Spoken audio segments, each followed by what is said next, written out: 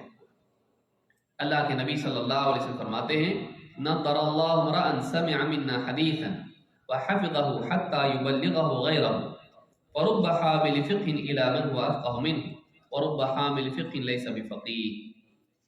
اللہ تعالیٰ تر و تازہ رکھے، سرسبز و شاداب رکھے، خوشحال رکھے اس انسان کو جو ہم سے کوئی بات سنے، کوئی حدیث سنے اور اسے محفوظ رکھے یہاں تک کہ دوسرے تک پہنچا دے۔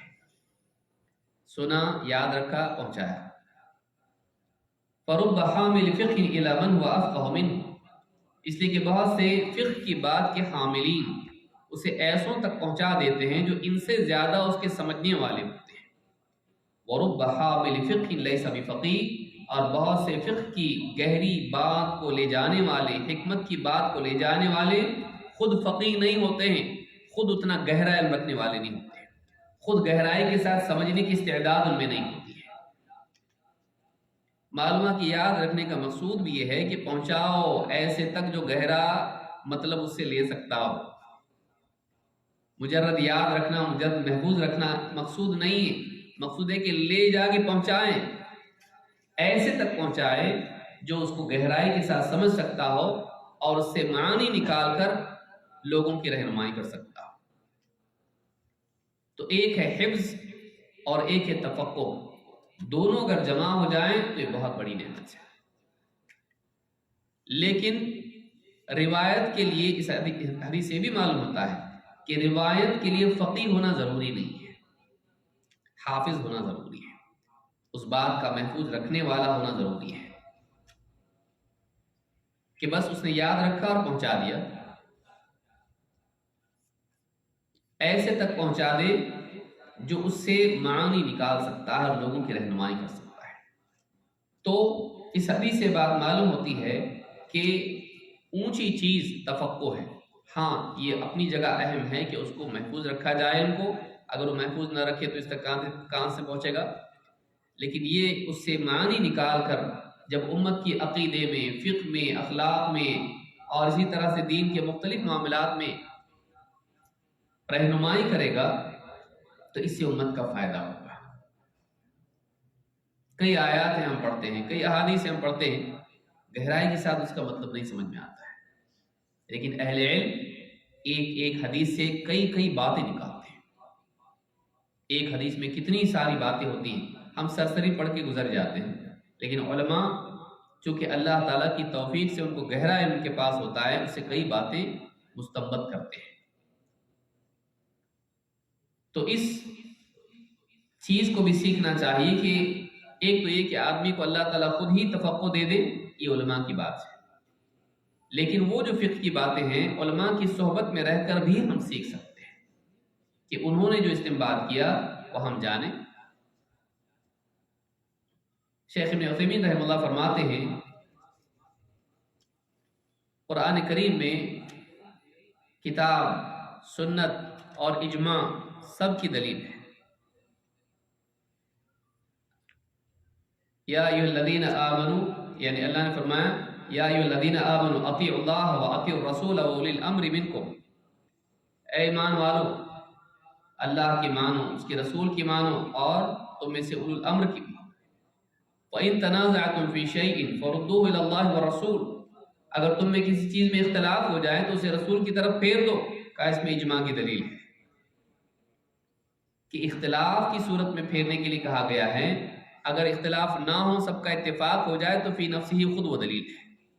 دیکھیے ہم کبھی سوچیں اس کو، شیخ ابن عثیمین فرماتے ہیں کہ خود یہ دلیل ہے اس کی، اجماع کی، کہ کہا کہ پھیرنے کے لیے تب کہا گیا جب اختلاف ہو جائے، لیکن اگر اختلاف نہ ہو، اتفاق ہو جائے تو وہ اپنی ذات میں خود ایک دلیل ہے۔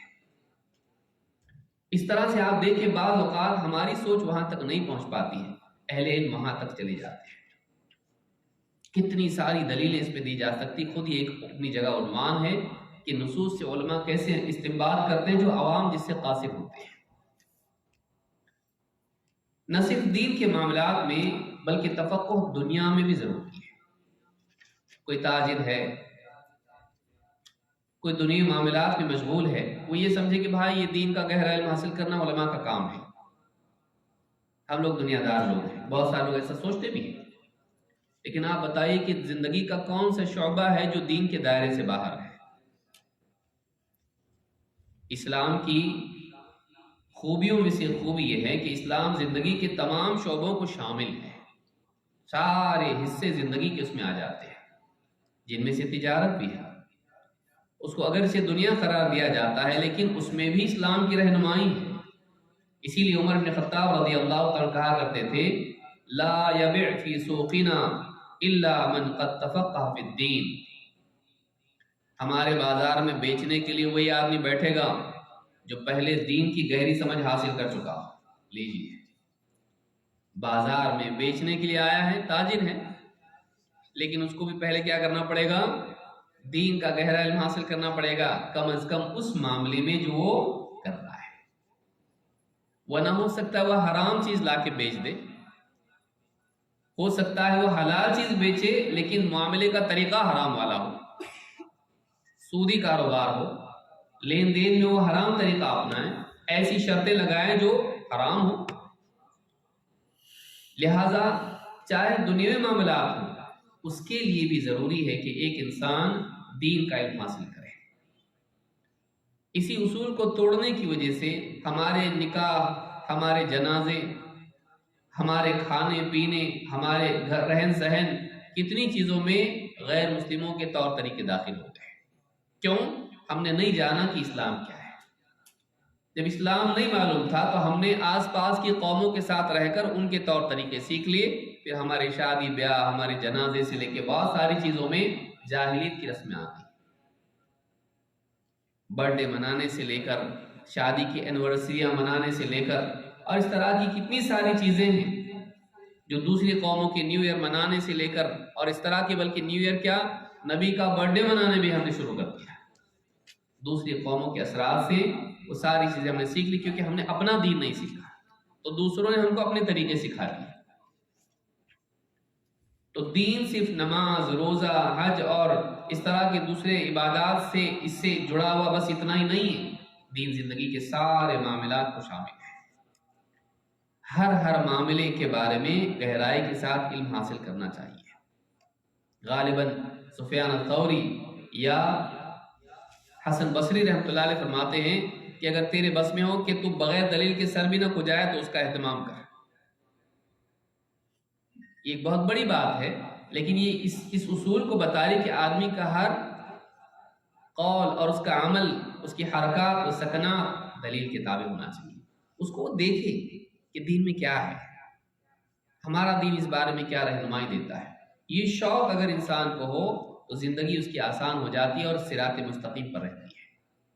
نہیں، دلیل کی تلاش اگر مشکل لگتی ہے تو بغیر دلیل کے عمل کرنا اس سے زیادہ مشکل ہے، کیونکہ آدمی حیران ہو جاتا ہے کہ وہ کیا صحیح ہے اور کیا غلط ہے، فیصلہ کیسے کرے گا۔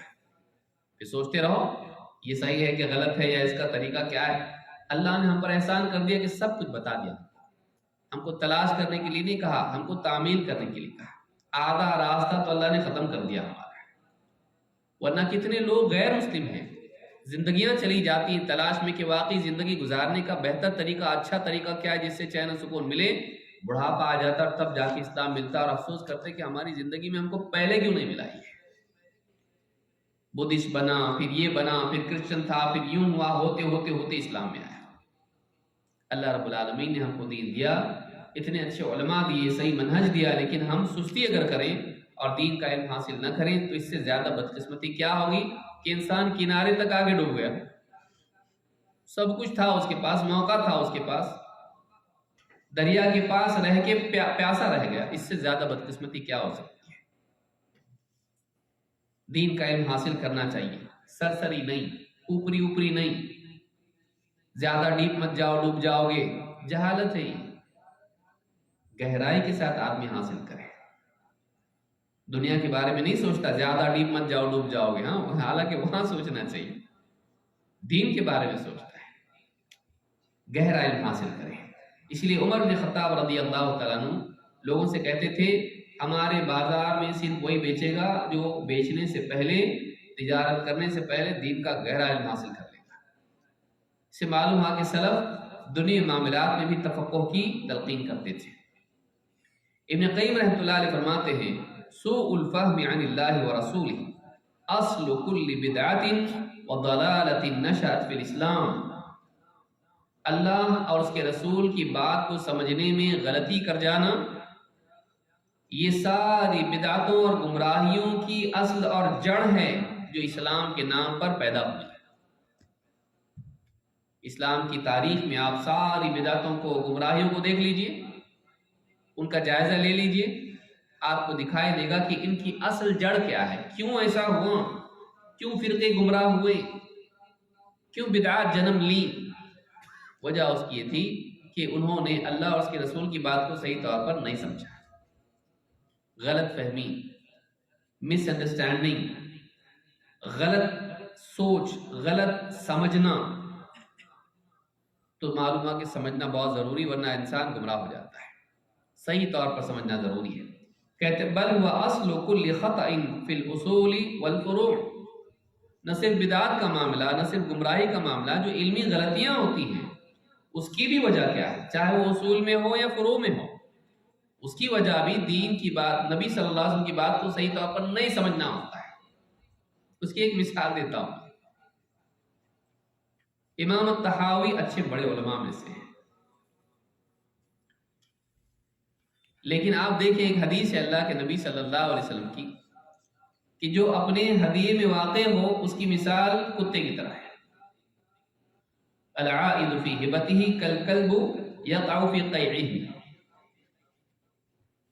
کہ اپنا یعنی کسی کو ہدیہ دیا آدمی اور پھر اس میں واقع ہو، یعنی اس کو واپس لے لیا، اس سے خود فائدہ اٹھائے، اس کی مثال ایسی ہے جیسے ہدیہ دے کر لینا، ایسے جیسے کتا اپنی قے میں واپس قے کرے اور اس کو چاٹنے لگے۔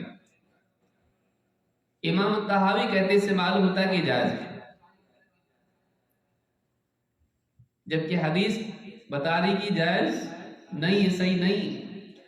کہتے ہیں کتے کے لیے تو ٹھیک ہے نا، وہ ایسے ہی کرتا ہے، کتا قے کرتا ہے، اس کو چاٹ لیتا ہے، تو یہ اس کا معمول ہے، تو کہتے ہیں یہ برا نہیں ہے کیونکہ اللہ تعالیٰ نے اس کو بنایا ویسا ہے، اس کے لیے چلتا ہے یہ، تو اس کے لیے بھی چلتا ہے۔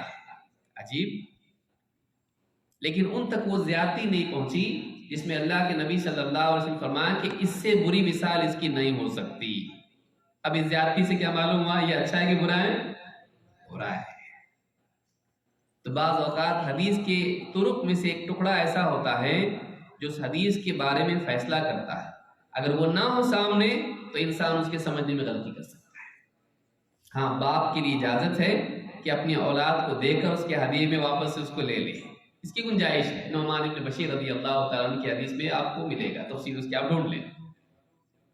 والدہ نے کہا تھا کہ جاؤ گواہ بناؤ والد صاحب، تو اب دیکھیے ایک حدیث ہے، امام الطحاوی اچھے علماء میں سے، لیکن اور مشہور کتاب ہے ان کی، لیکن شرح معانی الآثار یا شرح مشکل الآثار اچھی عمدہ کتابیں ان کی ہیں حدیث کے معاملے، اور گہرا فہم رکھنے والوں میں سے تھے۔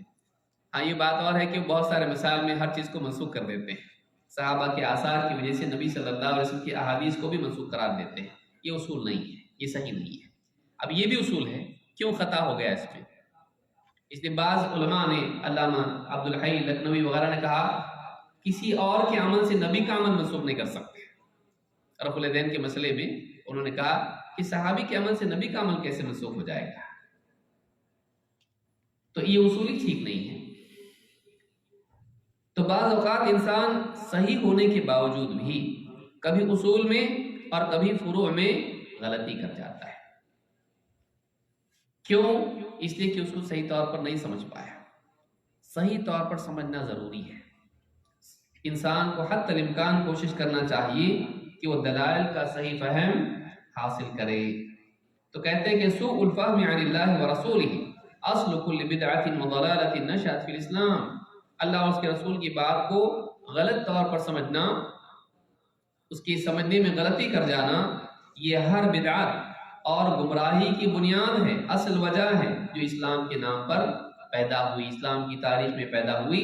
بل هو اصل کل خطأ فی الاصول والفروع، بلکہ وہ ہر خطا کی جڑ ہے، چاہے وہ اصول کے باب میں ہو یا فروع کے باب میں ہو۔ اپنی کتاب الروح میں انہوں نے بات کی ہے۔ باب نمبر 21، طالب علم کو چاہیے کہ وہ نیک لوگوں کے ساتھ اٹھے بیٹھے اور ان کے ساتھ علمی مذاکرہ کریں۔ اکیلا آدمی زیادہ جی نہیں پاتا، دم توڑ دیتا، لیکن اگر اس کے ساتھ کئی لوگ ہوں جو اسی میدان میں کوشش کر رہے ہوں تو پھر انسان کی ہمت تھوڑی بڑھتی ہے اور عمل آسان ہوتا ہے۔ اکثر آپ دیکھیے ڈرائیونگ کے وقت بھی اگر اکیلا آدمی ہو تو سونے کے امکانات زیادہ ہوتے، لیکن ساتھ میں لوگ ہوں اور سفر میں بات چیت کرتے جائیں تو آدمی کی رات کٹ جاتی ہے اور سفر آسانی سے نکل جاتا ہے۔ ایسے کئی معاملات ہیں جس میں ساتھ میں اگر کچھ لوگ ہوں تو ہمت بنتی ہے انسان کی اور عمل میں آسانی پیدا ہوتی ہے۔ طالب علم کو چاہیے کہ نمبر 1 وہ ساتھ اختیار کرے تو نیک لوگوں کا، جو اس مقصد میں، علم کے مقصد میں اس کے ساتھ شریک ہوں، اس کے ساتھ ایسے لوگ ہونا چاہیے اور ان کی صحبت اس کی ہونا چاہیے۔ ایسے لوگوں کی نہیں جو اس سے کہے کیا فائدہ ہوا، بھلا ہوا کسی کا علم حاصل کر کے، دیکھ مولویوں کو سب پریشان ہیں، اب اس کی بھی ہمت توڑ دی اور اس کو لگا دیا دنیا میں، ہمارے ساتھ دکان پہ بیٹھ، کچھ پیسہ تو کمائے گا۔ علم کے میدان سے ہٹا کے اس کو کام کیا کر دیا، بنیا بنا دیا، نبیوں والا کام چھوڑا کے بنیوں والا کام میں لگا دیا۔ ایسے لوگوں کے ساتھ نہیں بیٹھے جو علم کی، علماء کی ناقدری کرتے ہیں اور ان سے بزدل کرتے ہیں، خاص کر کے اخوانی قسم کے لوگوں سے، ان سے دور رہے۔ ایسے لوگ جو ہے یہ علم گہرا ہے کیا ہے، درس تدریس یہ سب چھوڑ دو، جہاد کریں گے، دور رہیں ایسے لوگوں سے۔ وہ خود بھی کرتے نہیں، دوسروں کو بھی کراتے نہیں، صرف باتیں کرتے ہیں، بلکہ بعض اوقات دوسروں کو لٹکا دیتے ہیں، خود چھوٹ جاتے ہیں، غائب ہو جاتے ہیں۔ اچھے دوست ہونا، اچھے دوستوں کے ساتھ اٹھنا بیٹھنا۔ اللہ کے نبی صلی اللہ علیہ وسلم فرماتے ہیں الرجل علی دین خلیلہ فلینظر احدکم من یخالل، آدمی اپنے دوست کے دین پر ہوتا ہے، تم میں سے ہر انسان دیکھ لے کہ وہ کس کو اپنا دوست بنا رہا ہے۔ اس حدیث سے معلوم ہوا کہ دوستی اور دین کا گہرا تعلق ہے، اور دین کا انسان پر اثر ہوتا ہے، دوست کے دین کا انسان پر اثر ہوتا ہے، یعنی اس کا جو جینے کا طریقہ ہے، اس کی جو سوچ ہے، اس سے یہ متاثر ہوتا ہے۔ اور یاد رکھیں ترقی مشکل ہے، زوال آسان ہے۔ آدمی سوچے کہ چلو ٹھیک ہے میں نیک ہوں، یہ برے ہیں ان کے ساتھ رہتا ہوں، میں ان کو سدھار رہا ہوں، بجان۔ ایک اچھا بچہ ہے، اگر وہ ڈرگ ایڈکٹ کے ساتھ میں رہے گا تو آپ کیا بولیں گے اس کو؟ ہاں اس کے ساتھ رہے اور سدھار، اس کو بولیں گے آپ پہلی فرصت میں گھر کے اندر آ، بالکل نہیں اٹھنا بیٹھنا اس کے ساتھ میں۔ کیوں؟ اس لیے کہ الصاحب الساحب، دوست گھسیٹ لے جاتا، کنویں میں، گڑھے میں، کھائی میں۔ زوال کی طرف زیادہ جانا آسان ہوتا ہے، برائیوں کی طرف جانا زیادہ آسان ہوتا ہے۔ کوئی نیک انسان دوسروں کو نکال کے لائے گمراہی سے زیادہ مشکل ہے، لیکن کوئی برا آدمی اچھے کو گھسیٹ کے لے جائے برائیوں میں، یہ زیادہ آسان ہے۔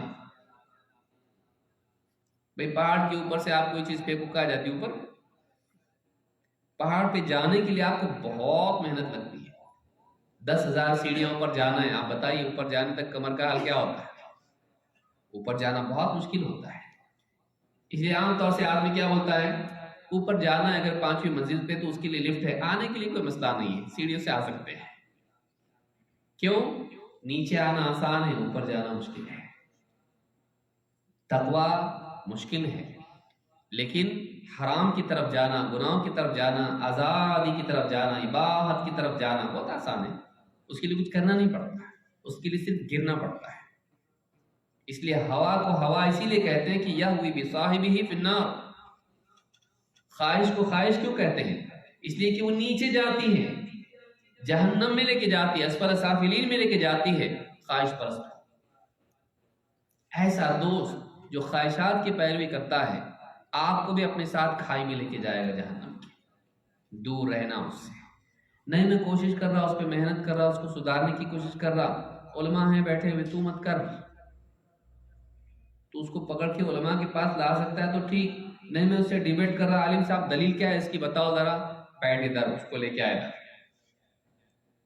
نہیں کرنا۔ ہم نے کئی لوگوں کو دیکھا ہے منکرین حدیث کے ساتھ اٹھتے بیٹھتے تھے، ان کو سدھارنے کے لیے خود نیم منکر حدیث بن گئے،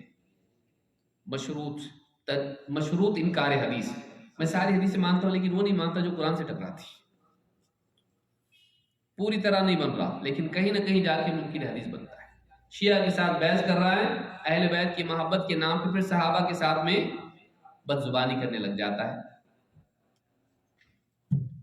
لوگوں کو دہشت گردی سے روکنے کے لیے ان کے ساتھ بیٹھ کے بحث کرتا ہے، کچھ وقت کے بعد اس کے ذہن پر ہی وہی غالب ہے۔ لیکن ایسا نہیں ہونا چاہیے نا، وہ سب ٹھیک ہے لیکن ایسا نہیں کرنا چاہیے تھا۔ تو ایسے دوستوں کے ساتھ نہیں بیٹھے، ایسے لوگوں کے ساتھ دوستی نہ بنائے، سلام کلام ٹھیک ہے ایک حد تک، لیکن جو لوگ گمراہ ہیں ان سے دور رہیں۔ ہاں لیکن اس میں یہ بھی نہیں ہونا چاہیے کہ انسان بہت ہی زیادہ باریکی کرے عام لوگوں کے ساتھ میں، اس کا منہج صحیح نہیں ہے، دیکھیں گے چیک کریں گے۔ عام لوگوں کی بات الگ ہے اور گمراہ لوگوں کی بات الگ ہے۔ اگر آپ عام لوگوں سے دور ہو جاؤ گے، ان کو جوڑنے کی دین سے کوشش نہیں کرو گے، دیکھیے شکاری اور شکار میں فرق ہوتا ہے، شکاری سے دور رہیے لیکن جو بیچارہ شکار ہو رہا اس کو بچانے کی کوشش کیجیے۔ سب سے آپ کٹ جائیں گے اگر لفظ منہج کا استعمال کر کے تو مشکل ہوگا، بچائے گا کون لوگوں کو؟ عام لوگ جو ہیں، جو بہت سٹڈی کرنے والے فائٹر پلینز نہیں ہوتے ہیں، آپ ان لوگوں کو سکھائیے، سمجھائیے، ان سے قریب ہوئیے، ان سے دور مت ہوئیے، ان کو گمراہ قرار دے کر آپ ان کی تکفیر کر کے، تبدیع کر کے، تفسیق کر کے ان سے دور ہو جائیں، رشتے ناطے سب توڑ دیں، ملاقات بھی نہیں، سلام کا جواب بھی نہیں، یہ نہیں ہونا چاہیے۔ شیخ الالبانی نے بھی اس سے منع کیا ہے۔ عام لوگوں کا معاملہ الگ ہے اور بدعت کے داعیوں کا معاملہ الگ ہے۔ اسی لیے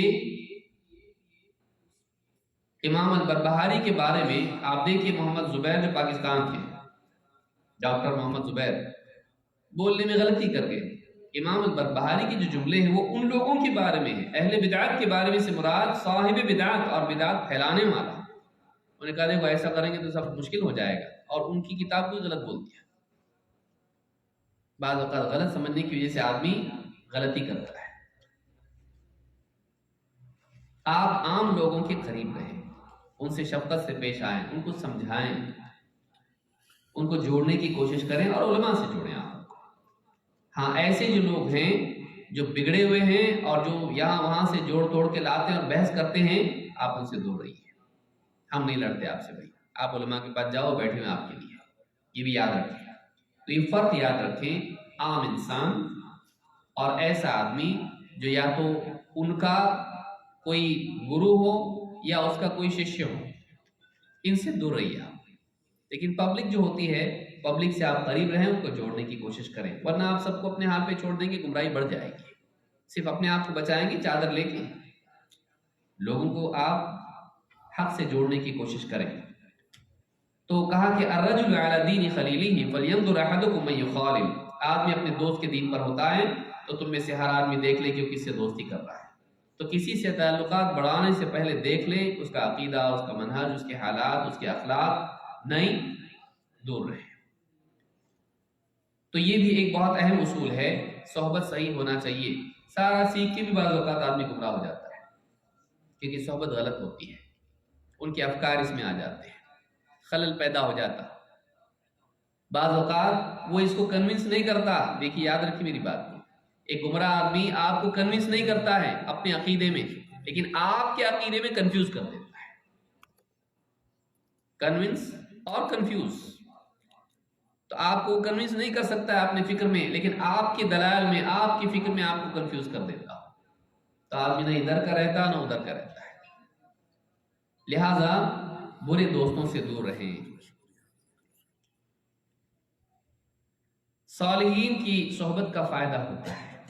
نیک لوگ جو اللہ سے اپنا تعلق جوڑے ہوں، با اخلاق ہوں، متقی پرہیزگار ہوں، عبادت گزار ہوں، صحیح منہج والے ہوں، ان کے ساتھ تھوڑی دیر کا بیٹھنا بھی مفید ہوتا ہے۔ اشعث کہتے ہیں کننا اذا دخلنا علی الحسن خرجنا وما نعد الدنیا شیئا، اور یہ علماء حق کی مثال اور ان کی علامات میں سے ہے۔ کہتے ہیں کہ ہم حسن بصری رحمۃ اللہ علیہ کے پاس جاتے، ان کے گھر پہ یا ان کے پاس جاتے، اور جب ان کے پاس بیٹھ کے وہاں سے نکلتے تو ہماری نگاہوں میں دنیا کی کوئی قیمت نہیں ہوتی ہے۔ ان کے ساتھ بیٹھنے کا اثر یہ ہوتا کہ ہمارے دل دنیا کی عظمت سے خالی ہو جاتے ہیں۔ آخرت کی عظمت، اللہ کی عظمت، دین کی عظمت ہمارے دلوں میں سما جاتی اور دنیا ہماری نگاہوں سے گر جاتی ہے۔ دل میں دنیا کی عظمت ہونا، مال، دولت، عزت، شرف، یہاں کی چیزیں، یہی دماغ پہ چھائے رہنا یہ اچھا نہیں ہے۔ یہ انسان کو حق کے معاملے میں اس کے قدم ڈگمگا دیتی ہے۔ لیکن انسان کی نگاہ میں اگر دین سب سے بڑا ہو، حق سب سے بڑا ہو، اللہ اس کے نزدیک سب سے بڑا ہو، تو ایسا آدمی کبھی ڈگمگاتا نہیں۔ وَكَبِّرْهُ تَكْبِيرًا وَرَبَّكَ فَكَبِّرْ، اللہ کی بڑائی ہونا چاہیے۔ تو کہتے ہیں ہم ان کے پاس جاتے اور وہاں بیٹھ کے پھر نکلتے مجلس سے تو دنیا کی کوئی قیمت ہماری نگاہ میں نہیں ہوتی تھی۔ تو صالحین کی صحبت سے دل پاک ہوتے ہیں، دلوں میں آخرت کی فکر پیدا ہوتی ہے، اللہ کی عظمت پیدا ہوتی ہے۔ اچھے لوگوں کے ساتھ بیٹھنا چاہیے۔ بری صحبت کا کیا نقصان ہے؟ آخرت میں آدمی پچھتائے گا۔ اکثر یہاں معلوم بھی نہیں پڑتا، بعض اوقات تو معلوم پڑتا ہے، خصوصاً اخلاقی بگاڑ کے اعتبار سے یہی معلوم پڑتا ہے۔ شرابی دوست کے ساتھ رہا، پیتے پیتے پینے والا بنا، دیکھتے دیکھتے دیکھنے والا بنا، اور اس کے بعد پھر شراب اتنی پیا، پھر لیور خراب، کڈنی خراب، سکن خراب، اور بیماریوں کا شکار ہو گیا، اور بعد میں سمجھ میں آیا کہ فلاں کے ساتھ ایک بار پیا تھا، اس کے بعد جو عادت لگ گئی ڈرگز کی تو لگ ہی گئی، اب وہ چھوڑ دیا لیکن میں نہیں چھوڑ سکتا۔ بہت سے لوگوں کا یہ حال ہوتا ہے، احساس ہوتا ہے کہ میں غلط کیا، اس کی وجہ سے ایسا ہو، لیکن اب کیا، اتنی دیر ہو چکی ہے کہ زندگی پوری، جسم پورا بیماریوں کا گھونسلہ بن گیا۔ تو صحبت بری نقصان دیتی ہے، کبھی آخرت ہی میں معلوم پڑتا ہے، کبھی آخرت ہی میں معلوم پڑتا ہے۔ اہل بدعات، اہل شرک، گمراہی والے، دنیا میں ہمیشہ ان کے ساتھ آدمی رہتا ہے، ان کے جیسا بن جاتا ہے، پھر مرنے تک اسی فکر پر قائم رہتا ہے، مرنے کے بعد آخرت میں معلوم ہوتا ہے۔ یہ اور زیادہ خطرناک ہے۔ وَيَوْمَ يَعَضُّ الظَّالِمُ عَلَى يَدَيْهِ، قیامت کے دن ظالم، گنہگار، حق کو چھوڑنے والا ایسا انسان اپنا ہاتھ چبا جائے گا افسوس سے۔ آج بھی دیکھیے غصے میں کاٹتا ہے، بچوں کو دیکھیے آپ، بڑوں کو بھی بعض اوقات دیکھیں گے آپ، اپنے مار لیں گے، کاٹ لیں گے، اپنے ہاتھ چبا جائیں گے۔ وَيَوْمَ يَعَضُّ الظَّالِمُ عَلَى يَدَيْهِ، ظالم اپنا ہاتھ چبا جائے گا قیامت کے دن۔ يَقُولُ يَا لَيْتَنِي اتَّخَذْتُ مَعَ الرَّسُولِ سَبِيلًا، کہے گا کاش کہ میں نے رسول کی راہ اپنائی ہوتی ہے۔ یا ویلتى لیتنی لم اتخذ فلانا خلیلا، ہائے میری بربادی، کاش کہ میں فلاں کو اپنا دوست نہیں بناتا۔ الرجل علی دین خلیلہ، کاش کہ میں فلاں کو اپنا خلیل، اپنا دوست نہ بناتا۔ لقد اضلنی عن الذکر بعد اذ جاءنی، اللہ کی طرف سے نصیحت کے آ جانے کے بعد بھی اس دوست نے مجھے بھٹکا دیا۔ وَكَانَ الشَّيْطَانُ لِلْإِنسَانِ خَذُولًا، اور شیطان تو انسان کو گھاٹے ہی میں ڈالنے والا ہے، خسارے ہی میں ڈالتا ہے، وہ کبھی فائدہ نہیں پہنچاتا ہے، فائدہ دکھاتا ہے لیکن نقصان کراتا ہے، اس کی باتوں میں آنے والا کبھی کامیاب نہیں ہوتا ہے۔ اللہ کی بات چھوڑ کے شیطان کی بات کے پیچھے جائے، چاہے وہ شیطان انسانوں میں سے ہو یا جنات میں سے، ایسا آدمی کامیاب نہیں ہوتا ہے۔ تو گمراہ لیڈر، گمراہ علماء، علماء سوء یا ان کے چیلے چپاٹے، ان کے پیچھے نہیں جانا، ان کی باتوں میں نہیں آنا، چاہے بات میں کتنی خوشنما کیوں نہ ہو۔ اکثر زہریلا سانپ جو ہوتا ہے بہت رنگ برنگی ہوتا ہے، کلرفل ہوتا ہے، بہت اٹریکٹیو ہوتا ہے، آدمی اس کے رنگ کو دیکھ کے دھوکہ کھا لیتا ہے اور وہ ڈس لیتا ہے اس کو. خوشنما چیزوں کے پیچھے نہیں دوڑنا، سیدھے سادے وہی 1400 سال پرانا والا دین اسی پہ چلنا، وہی اپنا سیدھا سادہ دین، وہی اچھا ہے. نئے نئے بہاریں اور نئی نئی چیزیں بچنا ہے، اس سے ایسے لوگوں سے بھی بچنا جن کی باتیں جو ہے گلدستے کی طرح خوشنما ہو. سیدھا سادہ دین اللہ کو وہی اچھا. بعض اوقات لوگ بولتے ہیں ارے اپنے علماء کی بات سے اتنا اثر نہیں ہوتا، فلاں کی بات سنے نا رونا آتا، اور رو اور رو، اس بات پہ رو کہ تجھ کو حق سن کے رونا نہیں آتا اور باطل سن کے رونا آتا ہے. حق کا اثر تیرے دل پر نہیں پڑ رہا ہے اور باطل کا اثر پڑتا ہے. بعض اوقات انسان بیمار ہوتا ہے، گھر والوں سے کیا بولتا ہے، کھانا کڑوا کیوں بنا رہے تم لوگ، کھانا کڑوا لگ رہا ہے، کھانا صحیح نہیں. سب لوگ بولتے بیٹا کھانا صحیح ہے، تیری زبان بخار کی وجہ سے اس میں کڑواہٹ تجھ کو محسوس ہو رہی ہے، پرابلم تیرے میں کھانے میں نہیں ہے. کیا پرابلم ہے، تو بیمار ہے. تو بیماری کی وجہ سے جیسے زبان صحیح ذائقہ محسوس نہیں کرتی ہے، اسی طرح سے جب دل بیمار ہو جائے تو حق کی بات بھی کڑوی لگنے لگتی ہے، اس کا اثر نہیں ہوتا اور اس میں مزہ نہیں آتا. تو یہ دلوں کی بیماری ہے جس کی وجہ سے اہل علم کی حق بات اس کا اثر نہیں ہوتا ہے اور اہل باطل کی بات کا اثر ہوتا ہے. کیوں؟ اس لیے کہ وہ گول مول کر کے جو بتاتے ہیں وہ مزہ آتا ہے، اس کے اندر چٹپٹی باتوں میں مزہ آتا ہے. حق سیدھا سادہ ہوتا ہے، اس کو زیادہ میک اپ کرنے کی ضرورت نہیں پڑتی، حق کو زیادہ اضافوں کی ضرورت نہیں ہوتی، مزین کرنے کی اور اس کو نقش نگاری کی ضرورت نہیں ہوتی. وہ اپنی ذات میں کافی ہوتا ہے، اس کو کسی اور اضافے کی ضرورت نہیں ہوتی ہے. اب یہ دیکھنے والے کی نگاہ ہے کہ اس کے لیے وہ کافی ہے یا اس کو جھومری چاہیے.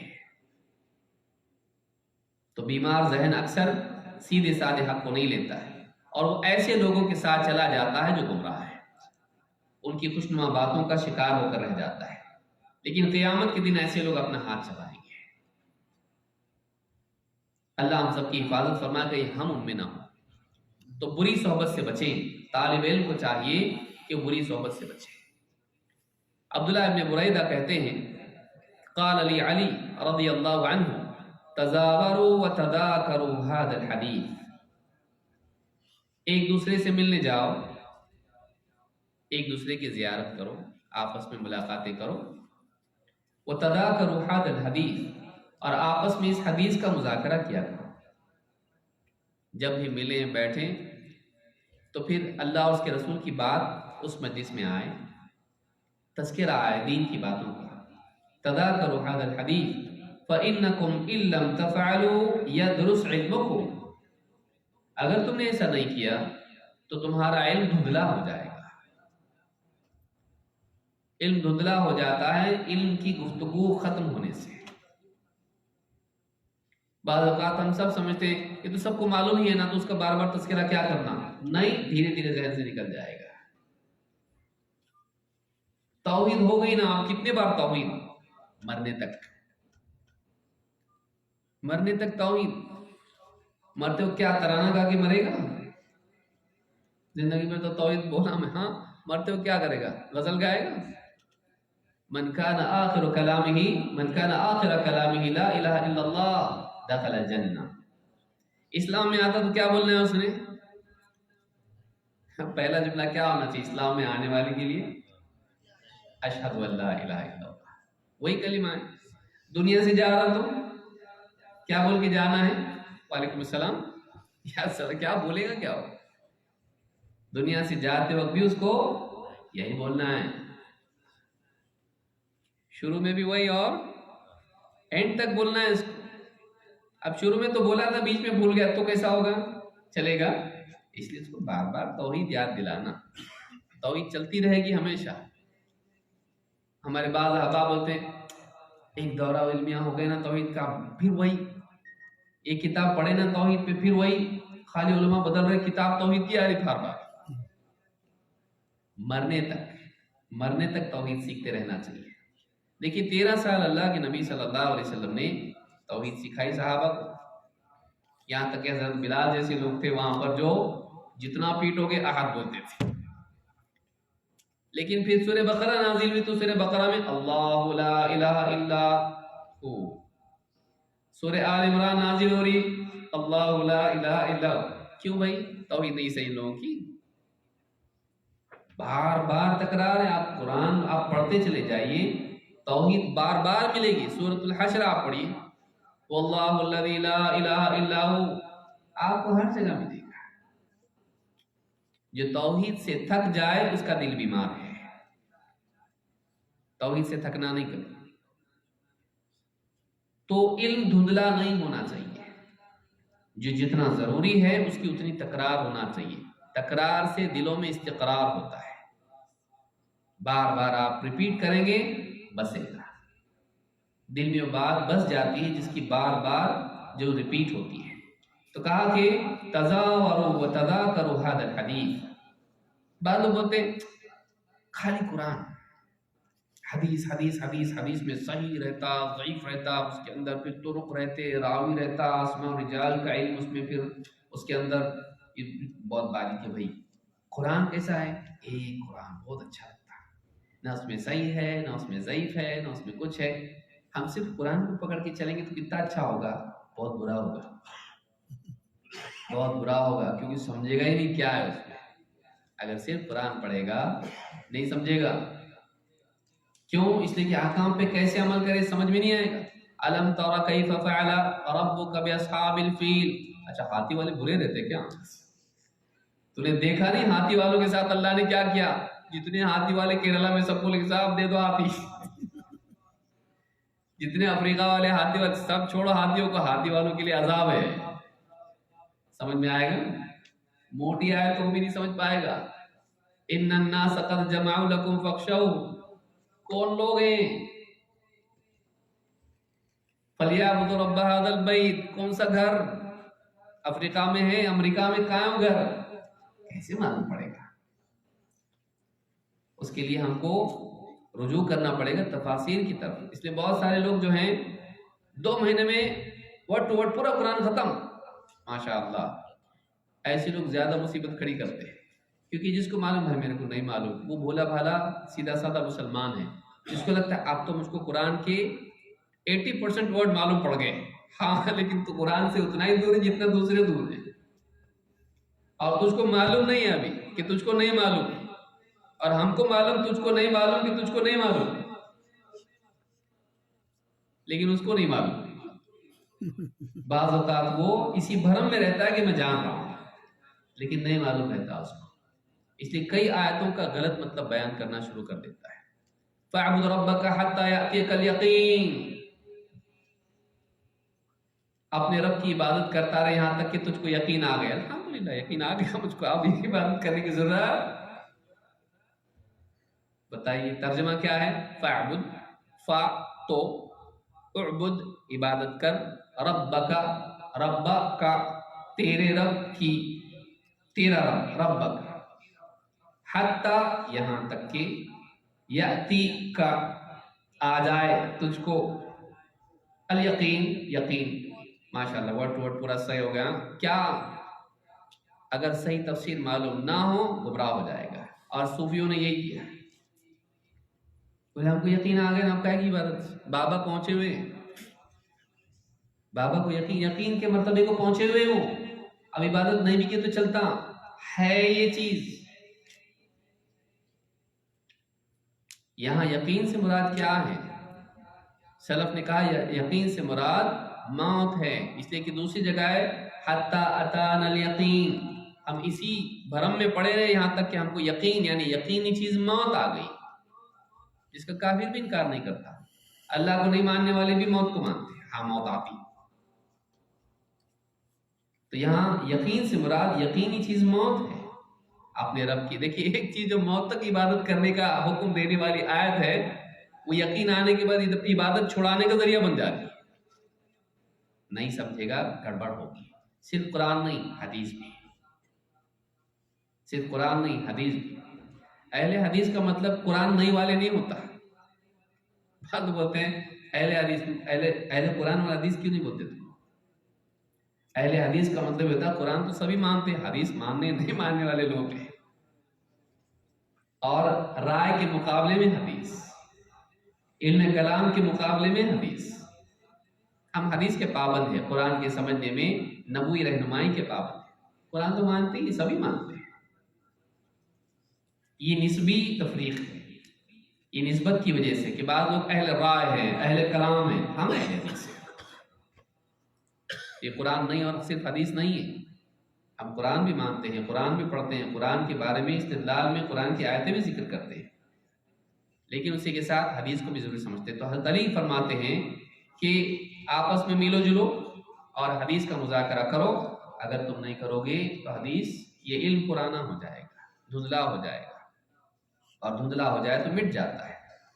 اسی طرح سے علقمہ رحمہ اللہ فرماتے ہیں احیاء العلم المذاکرہ، علم کا زندہ رکھنا یا زندہ کرنا یہ مذاکرہ ہے۔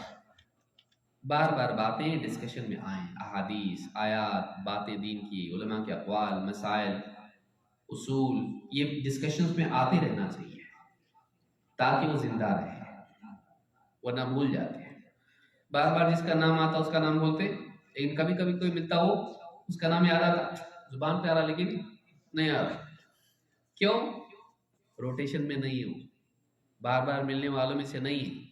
آدمی کو پہچانتا، چہرے سے پہچانتا، نام سے نہیں پہچانتا، سب ایسے ہی ہوتا ہے، نام ہی نہیں آ رہا اس کا، ملا ہوا اس سے، کیونکہ بار بار نہیں ملتا ہے۔ جن سے بار بار ملتا ہے ان کا نام یاد ہوتا ہے اس کو۔ اپنے بچوں کا نام بولتا، بیٹے کا نام کیا تو تھوڑا وقت دو، اس کو بولتا کوئی آدمی، سارے بچوں کا فٹ فٹ فٹ نام بتا دیتا آدمی۔ تو جو بار بار ہوتا ہے وہ یاد رہتا ہے، جو کبھی کبھی ہوتا ہے اس کے بھولنے کے امکانات اس کے بڑھ جاتے ہیں۔ تو علم کا مذاکرہ ہوتے رہنا چاہیے تاکہ وہ زندہ رہے۔ تو ہمارے کچھ ایسا حلقہ ہونا چاہیے کہ جو قرآن کی صورتیں، احادیث اور کچھ بنیادی باتیں دین کی، ان کا مذاکرہ کرتے رہیں۔ گھروں میں ہم اس کو کریں، دوست احباب کے ساتھ کریں۔ یہ نہ سمجھیں کہ یہ تو سب کو معلوم ہے، بعض اوقات پتہ چلتا نہیں معلوم ہے۔ بعض اوقات جب پردہ ہٹتا ہے تو معلوم پڑتا نہیں معلوم ہے کہ میں تو سمجھتا رہا کہ بیوی کو اتحیات آتا، لیکن آتا نہیں اس کو۔ میں تو یہی سمجھتا رہا کہ گھر میں سکھا کے بھیجوں گے، لیکن اس کو اب تک نہیں آتا، غلط پڑتی ہے۔ میں نے کبھی پوچھا نہیں، اس نے کبھی بتایا نہیں، ہم سمجھتے رہے آتا ہے، نہیں آتا ہے۔ تو ہم بعض اوقات اتنے اوور کانفیڈنٹ ہوتے ہیں کہ حسن ظن سے اتنا کام لیتے ہیں کہ کبھی امتحان ہی نہیں لیتے۔ دیکھیے گھر پہ جا کے ایک ٹیسٹ لیجئے، آپ کا بھی ہوگا۔ بہت ساری باتیں ہم کو نہیں معلوم ہوتی اور ہم سمجھ رہے ہوتے ہیں کہ فلاں کو معلوم ہے، اس کو نہیں معلوم، اور وہ سمجھ رہا ہم کو معلوم، ہم کو نہیں معلوم۔ اس لیے علم کا مذاکرہ کرنا یہ جہالت سے ہم کو محفوظ رکھتا ہے۔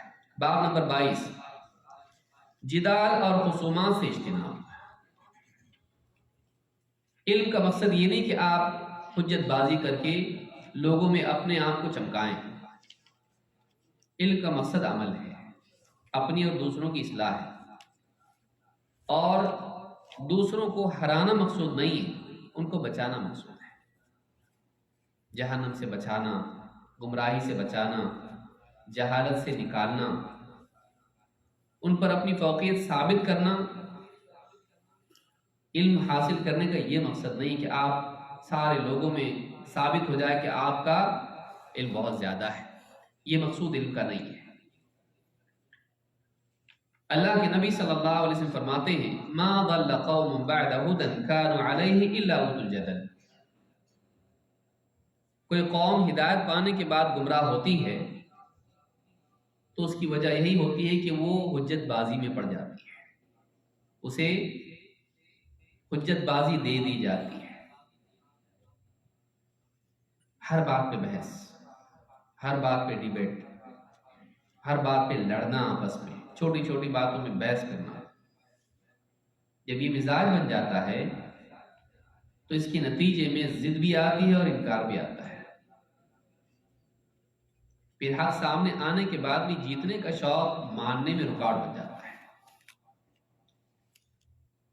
اور گھمنڈ کی وجہ سے آدمی صحیح کو غلط اور غلط کو جیتنے کے چکر میں کرنے والا بن جاتا ہے۔ تحریف وہیں سے جنم لیتی ہے۔ آپ کتنے مناظرے آپ دیکھیے، اب شاید یہ لطیفہ معلوم نہیں کتنا سچ ہے، وہ ایک مناظر صاحب مناظرے میں بول دیے اگر میں ہار گیا تو میری بیوی کو طلاق۔ بیوی سے بات ہوئی، کئی دنوں کا مناظرہ تھا، بولے آپ ایسا کیسا بول دیے، آپ کے مناظرے اور نقصان ہمارا، آپ بول دیے ہار گئے تو بیوی کو طلاق، تو میرا نقصان کیوں کر رہے آپ ہارو گے نا، طلاق ہو جائے گا تو میرا نقصان ہوگا، میری زندگی کیوں داؤ پہ لگایا؟ اللہ کی بندی میں مانوں گا تو ہاروں گا نا، میں مانوں گا ہی نہیں تو ہاروں گا کیسے؟ مناظر کا مزاج اکثر ایسا ہوتا ہے، ماننا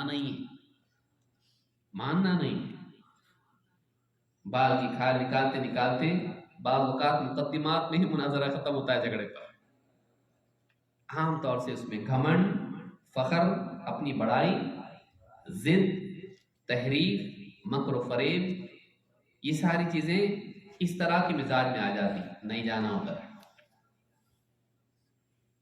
بے وجہ مناظروں کا مزاج اچھا نہیں، وہ ایک مجبوری ہے جو بعض اوقات جو دوائیوں سے کام نہیں چل رہا اس کو آپریشن سے کرنا پڑتا ہے، وہ مجبوری ہے، اور وہ کرنے والا ہر آدمی قصاب کو بلا سکتے آپ، چل رہے بھائی آپریشن کرنا ہے، کاٹنے آتا نا تیرے کو، ہاں چل، لے جا سکتے آپ قصاب کو، اس کے لیے ڈاکٹر رہتا، اس کو برابر معلوم ہوتا پریسیجن کے ساتھ کہاں کاٹنا ہے اور کیسا جوڑنا ہے، ورنہ قصاب کاٹ تو دے گا صاحب، آگے کا کام ہم کو نہیں آتا، ہم کاٹ تو سکتے لیکن جوڑ نہیں سکتے ہم، بعض اوقات ایسا بھی ہوتا ہے، بعض اوقات جاتا ہے نوجوان، بولے حق کا جھنڈا گاڑ کے آئیں گے، مفتی صاحب سے بحث کریں گے، بلایا انہوں نے گھر پہ آؤ بات کرنا ہے، گیا وہاں پہ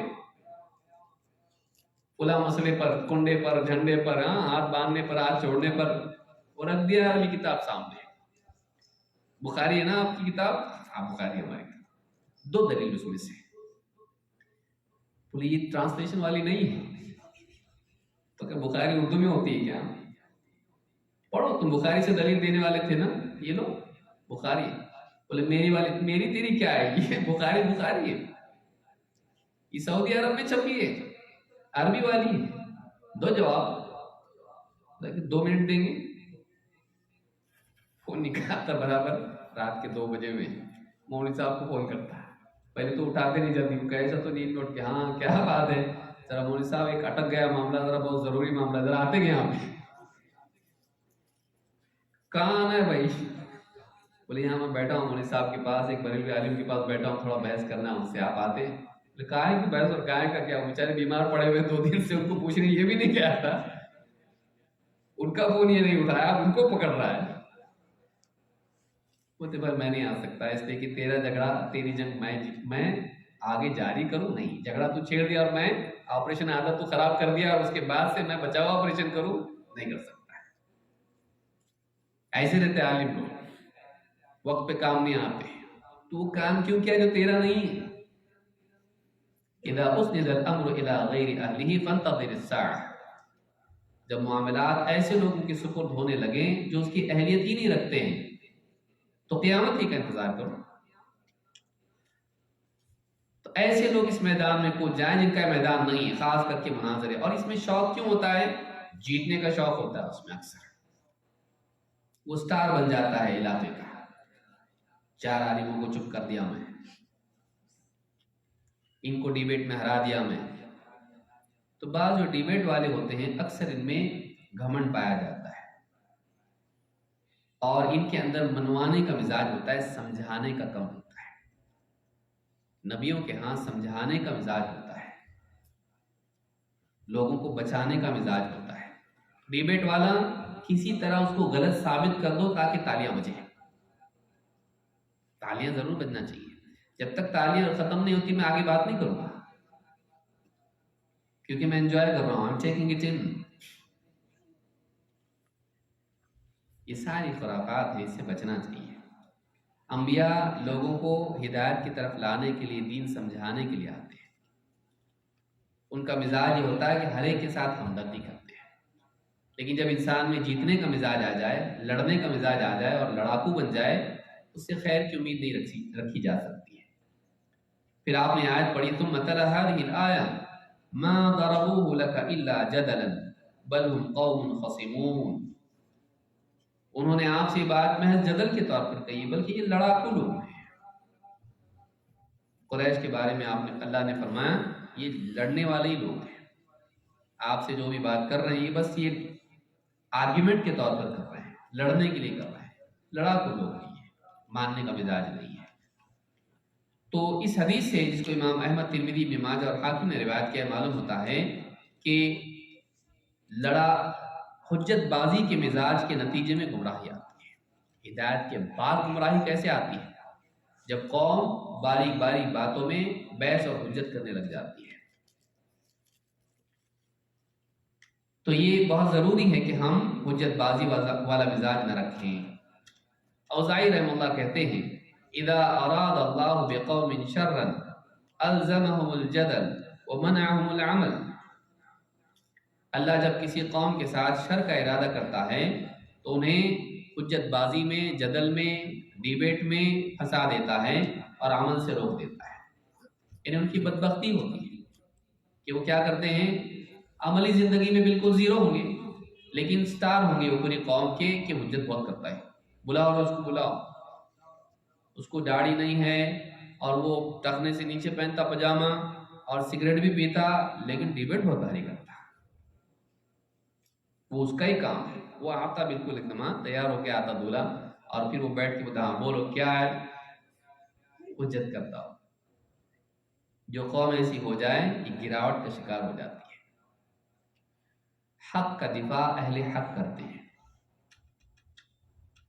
بگاڑ سدھار نہیں لاتا ہے، سدھار لانے کے لیے سدھار ہی کو لینا چاہیے، خیر کے ذریعے سے خیر آتی ہے، لہذا یہ مزاج ہمارے اندر نہیں ہونا چاہیے۔ فرماتے ہیں کہ جب اللہ تعالیٰ کسی قوم کے لیے شر کا ارادہ کرتا ہے تو انہیں جدل میں مبتلا کر دیتا ہے اور عمل سے روک دیتا ہے۔ یہ بری علامت ہے کہ انسان اعمال سے دور ہو جائے اور ڈیبیٹس میں پڑ جائے، یہ اچھی بات نہیں ہے۔ جو چیز دوسروں کو منوانے کے لیے لڑ رہا، تجھ کو عمل کرنے میں لڑنے کی کیا ضرورت ہے؟ تیرے لیے رکاوٹ کیا ہے؟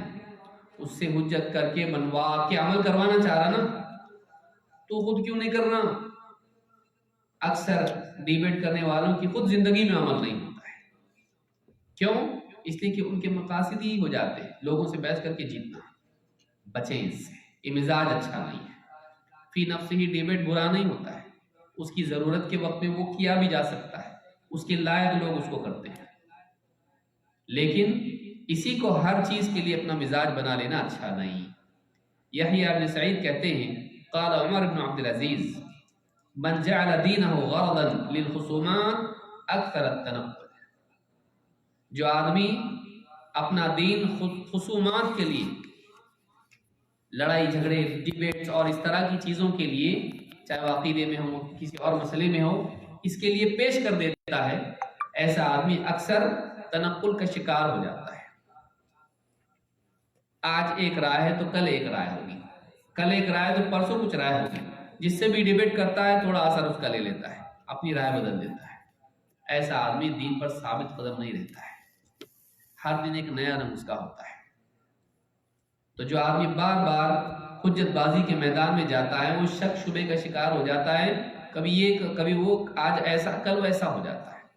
سٹیبل رہنے کے لیے سٹیبل علماء کے ساتھ جڑنا پڑتا ہے، مضبوطی کے لیے مضبوط علماء کے ساتھ رہنا پڑتا ہے اور ان کی رہنمائی میں چلنا پڑتا ہے۔ بلکہ ڈیبیٹس کے ذریعے سے آپس میں نفرت پیدا ہوتی ہے، دشمنیاں جنم لیتی ہیں، بلکہ وہ قتل تک بھی بعض اوقات جاتی ہیں، جھگڑوں تک بھی جاتی ہیں۔ عبداللہ بن حسن کہتے ہیں المراء یفسد الصداق، المراء یفسد الصداقۃ القدیمہ ویحل العقدۃ الوثیقہ،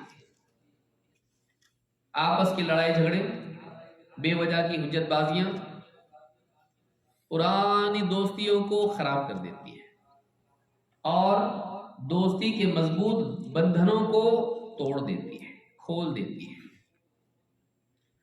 وَأَقَلُّ مَا فِيهِ أَن تَكُونَ الْمُغَالَبَةُ، سب سے کم تر چیز اس میں یہ ہے کہ اس میں ایک دوسرے پر غالب آنے کی کوشش آدمی کرتا ہے، یعنی ادنا برائی اس کی ہے، کم از کم اتنی برائی تو ہے ہی اس میں کہ مناظرے میں کیا ہوتا ہے، ہر آدمی دوسرے پر غالب آنے کی کوشش کرتا ہے، اور والمغالبۃ امتن اسباب القطیع، اور ایک دوسرے پر غالب آنے کی کوشش کرنا یہ ریلیشن شپ کٹ کرنے، تعلقات منقطع کرنے کے بہت بڑے اسباب میں سے، مضبوط اسباب میں سے۔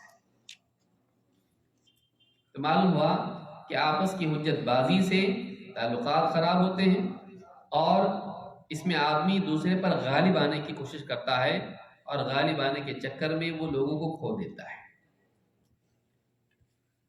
دعوت کا مقصد لوگوں کو ہرانا نہیں ہے، دعوت کا مقصد لوگوں کو جیتنا ہے، اور آپ اخلاق کے ذریعے سے بھی جیت سکتے ہیں۔ جس علمی گفتگو میں اخلاق نہ ہو اس سے سننے والا مدعو دور ہو جاتا ہے۔ آپ اخلاق کے ساتھ دعوت دیجیے، دلائل آپ کے ہونا چاہیے ایک دم مضبوط، اور سلوک آپ کا ہونا چاہیے ایک دم نرم۔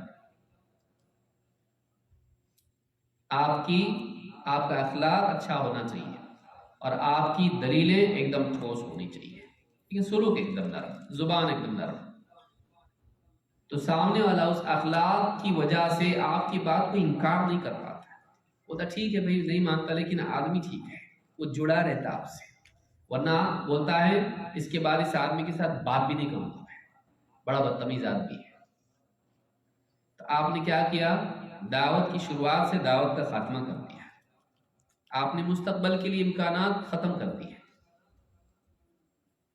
بھلے آج دیکھیے لوگ بہت کم لوگ ہوتے ہیں، بیٹھا آپ کی بات سنا، توبہ کرتا میں آپ سے، صحیح ایسا ہوتا نہیں ہوتا، ایسا سوچتا ہوں، اگلی بار پھر کچھ بات ہوئی، ہاں یہ بات ٹھیک ہے آپ کی، پھر ایک بار ملا کہیں بات ہوئی، صحیح لگ رہا ہے لیکن پھر بھی مجھ کو ٹائم دو سوچنے کے لیے، پھر آپ اس کو کبھی ملے اور پھر بات ہوئی، کسی عالم سے ملنا ہے مجھ کو، تھوڑا سا اور سوالات میرے ہیں، آیا بیٹھا، بالکل بات صحیح ہے، پھر بیوی کو جا کے بولتا ہے ایک صحیح بات معلوم ہے، ہم اب تک غلط تھے، ہم لوگ اب تک غلط چل رہے تھے۔ دھیرے دھیرے دھیرے دھیرے آدمی کا دل کھلتا جاتا ہے۔ بہت کم لوگ ہوتے ہیں بیٹھا سنا اور ایک دم صحیح ریسیٹ ہو گیا پورا، بہت کم ہوتا ہے ایسا۔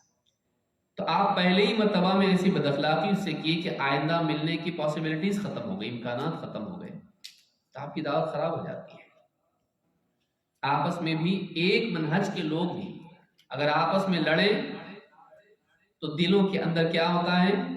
خرابی پیدا ہو جاتی ہے کہ فلاں نے مجھ پر غالب آنے کی کوشش کی، اور غالب آنے کی کوشش میں آدمی ذلیل بھی کر دیتا ہے، کیونکہ آپ کو غالب آنے کے لیے اپنے کو بڑا اور اس کو چھوٹا بتانا ہے بائی ڈیفالٹ، تو اس کو چھوٹا بتانے کی کوشش میں اس کو برا لگتا ہے کہ میرے ساتھ ایسا کر رہا ہے، مجھ کو ذلیل کر رہا 10 آدمی کے بیچ میں، اور اس سے کیا ہوتا ہے؟ آپس میں محبت کے بجائے نفرتیں پیدا ہو جاتی ہیں۔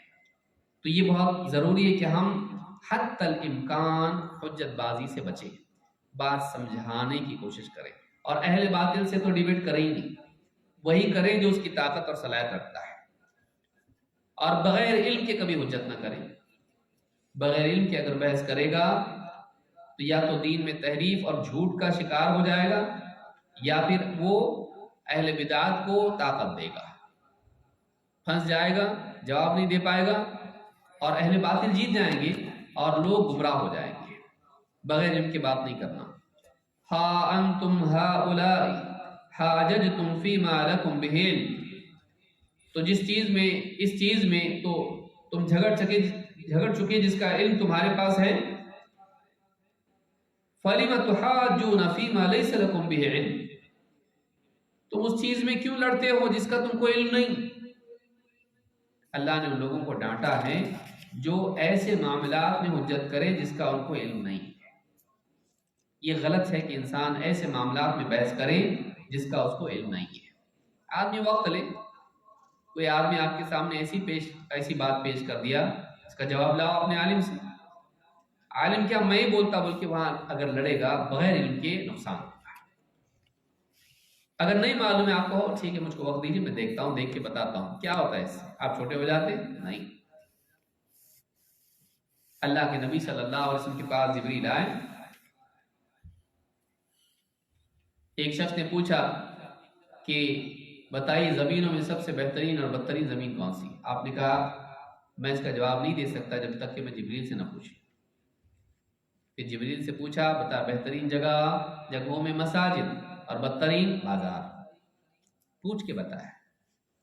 آپ ٹائم لیجئے، بحث ادھر ہی مت کیجئے کسی سے، جیتنے کی کوشش، جیتنے کی نیت اچھی نہیں ہے۔ آپ اکیلے دنیا میں نہیں ہو اسلام کا جھنڈا گاڑنے کے لیے، حق کا جھنڈا گاڑنے کے لیے، آپ کی بجائے دوسرا بھی کام کر سکتا ہے۔ آپ غلط کام مت کرو، کام خراب مت کرو، بغیر ان کے کسی سے لڑو مت۔ تو یہ بھی بری بات ہے۔ ہیثم ابن جمیل کہتے ہیں قلت لمالک ابن انس یا ابا عبداللہ الرجل یکون عالما بالسنة ایجادل عنها، کہا اے مالک، امام مالک نے انس سے کہا اے ابو عبداللہ، آدمی سنت کو جانتا ہے تو کیا وہ اس کے لیے جدال کر سکتا ہے؟ سنت کا علم اس کے پاس ہے، سنت کے دفاع میں وہ بحث مباحثہ کرے؟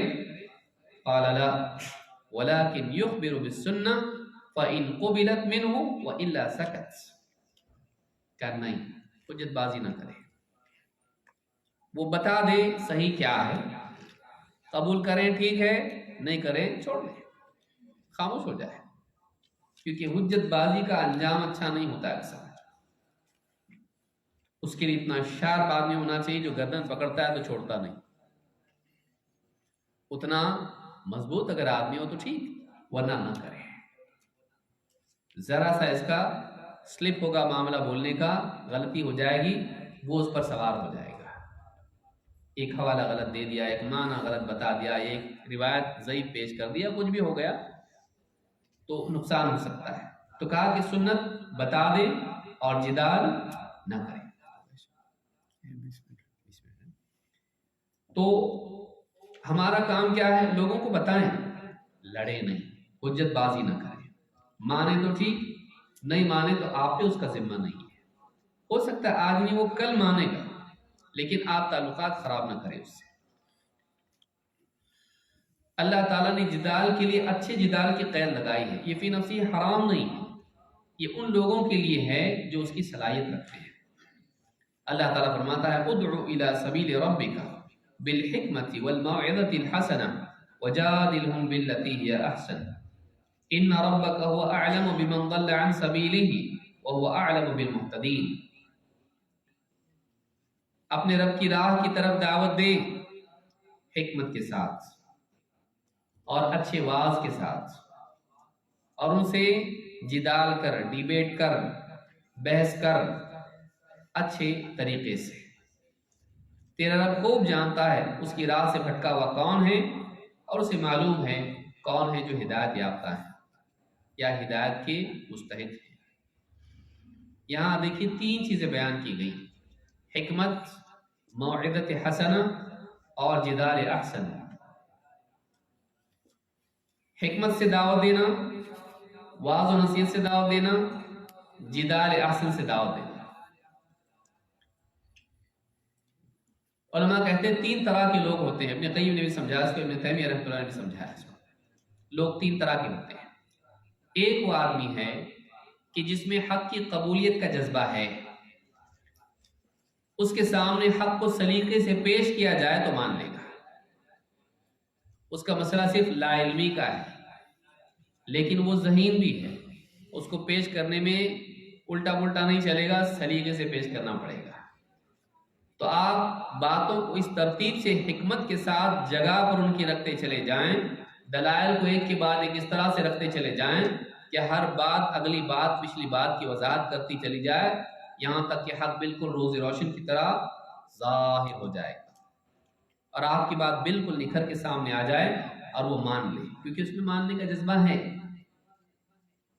حکمت سے دعوت دینا۔ دوسرا آدمی وہ ہے جو مانتا لیکن کوتاہی کا شکار ہے، اس کو معلوم یہ صحیح ہے، یہ حق ہے، ایسا کرنا چاہیے، ایسا نہیں کرنا چاہیے، لیکن اس کا مسئلہ معلومات کا نہیں ہے، اس کا مسئلہ جو ہے خوف اور امید کا ہے۔ اتنا ایمان مضبوط نہیں ہوا کہ وہ کرنے کا کام کرے اور نہیں کرنے کا کام چھوڑے۔ اس کو ضرورت کیا ہے؟ معلومات کی نہیں، اس کو واعظ و نصیحت کی ہے۔ ایسی بات اس کے سامنے کی جائے کہ کرنے کے کام کی ترغیب اس کو ملے، اور جس کام سے اس کو بچنا ہے وہ ڈر جائے، اس کو واعظ کی ضرورت ہے۔ تو یہ بے عملی کا شکار جو انسان ہے، سستی اور کوتاہی کا شکار انسان ہے، اس کو واعظ و نصیحت کے ذریعے سے، ترغیب و ترہیب کے ذریعے سے اس کو دین کی بات بتائی جائے تاکہ اس کے دل میں جذبہ پیدا ہو اور بے عملی دور۔ اس کا مسئلہ معلومات کا نہیں ہے، عمل کا ہے، جذبے کا ہے۔ اس کو جذبہ دلایا جائے، ڈر خوف پیدا کیا جائے اس کو۔ تیسری پارٹی کون ہے؟ ماننے کو ہی تیار نہیں، بولتا ہم صحیح تم غلط۔ اس کے پاس اس کے دلائل ہیں اس کے صحیح ہونے کے، اور آپ کے غلط ہونے کو ثابت کرتا ہے۔ اس کے ساتھ کیا کیا جائے؟ اس کے ساتھ آپ کو جہاں حق پیش کرنا ہے وہاں اس کے باطل کا رد بھی کرنا ہے، اس سے جدال کرنا پڑتا ہے، اس کو بتانا پڑتا ہے کہ آپ کی بات کیوں غلط اور ہماری بات کیوں صحیح۔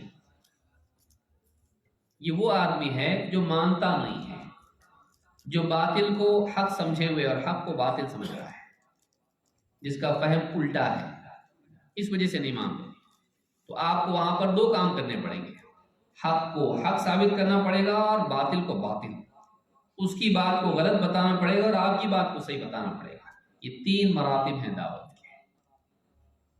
یہ قرآن ہے، قرآن میں اللہ نے دیکھی تینوں چیزیں بیان کی۔ اچھا، لیکن سب سے پہلے کس کو ذکر کیا؟ حکمت کے ساتھ دعوت۔ بیسک فنڈامنٹل یہ ہے، آپ اچھے طریقے سے بات پیش کر دو، سلیقے سے بات پیش کر دو، جس کی فطرت زندہ ہے وہ ضرور مانے گا، کیونکہ اس کے دل کو بات لگے گی۔ ہم بے ڈھنگے طریقے سے پیش کریں اور وہ ہمارے بے ڈھنگے طریقے سے نہ مانے، کہیں ہدایت نہیں ملنے والی اس کو۔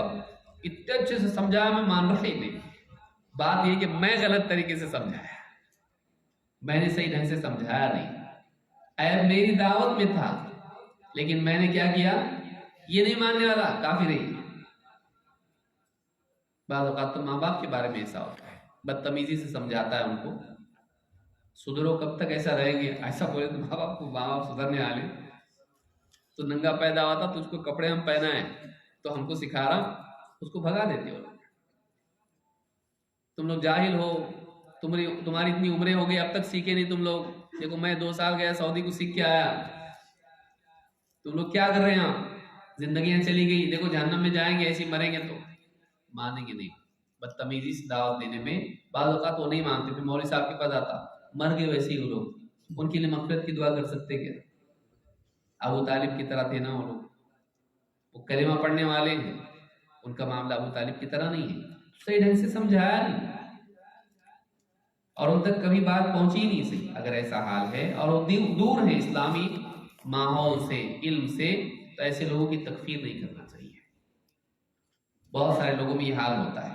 تو جدال کی جہاں ضرورت ہے کیا جائے، لیکن وہ اچھے طریقے سے۔ واعظ کی جہاں ضرورت ہے واعظ کیا جائے، وہ بھی اچھے طریقے سے۔ برے طریقے سے واعظ کیا ہے؟ جہنم جہنم جہنم، لوگوں کو مایوس کر دے اللہ سے، اللہ کی رحمت سے ہی مایوس کر دے، یہ برا واعظ ہے۔ ترغیب ترغیب ترغیب، اتنی ترغیب کہ لوگوں کو اللہ سے بے خوف کرتے ہیں، یہ برا واعظ ہے۔